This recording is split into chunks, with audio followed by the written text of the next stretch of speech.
નમસ્કાર દર્શક મિત્રો, હું છું રૂપલ વણિચિયા. સંપૂર્ણ ન્યૂઝમાં આપનું સ્વાગત છે. સંયુક્ત રાષ્ટ્ર સંઘ દ્વારા પ્રતિવર્ષ 9મી ઓગસ્ટના દિવસે વિશ્વ આદિવાસી દિવસની ઉજવણી કરવાનું નક્કી કરવામાં આવ્યું છે, જેને અનુલક્ષીને ગુજરાત સરકાર દ્વારા 9મી ઓગસ્ટના રોજ વિશ્વ આદિવાસી દિવસની ઉજવણી સમગ્ર રાજ્યમાં કરવામાં આવનાર છે. આ ઉજવણી અંતર્ગત બનાસકાંઠા જિલ્લામાં પણ 9મી ઓગસ્ટ શુક્રવારના રોજ દાંતા આદર્શ નિવાસી શાળા ખાતે વિશ્વ આદિવાસી દિવસની ઉજવણી કરવામાં આવશે.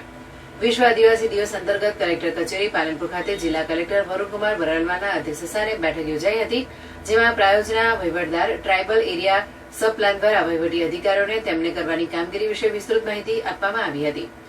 આ કાર્યક્રમમાં સહભાગી થનારા આદિવાસી સમાજના લોકોને કોઈપણ તકલીફ ન પડે તે માટે બસોની સુવિધા, પાર્કિંગ, પીવાના પાણીની વ્યવસ્થા, આરોગ્ય અને સ્વચ્છતા જેવી વિવિધ કામગીરી તથા આદિવાસી સમાજની સંસ્કૃતિને ઉજાગર કરતા વિવિધ સાંસ્કૃતિક કાર્યક્રમોનું આયોજન કરવા વિશે વિસ્તૃત ચર્ચા કરવામાં આવી હતી. આ બેઠકમાં નિવાસી અધિક collector CP Patel, additional collector Shrimati Devahuti, નાયબ વન સંરક્ષક અભયકુમાર સિંહ સહિત વિવિધ અધિકારીઓ ઉપસ્થિત રહ્યા હતા.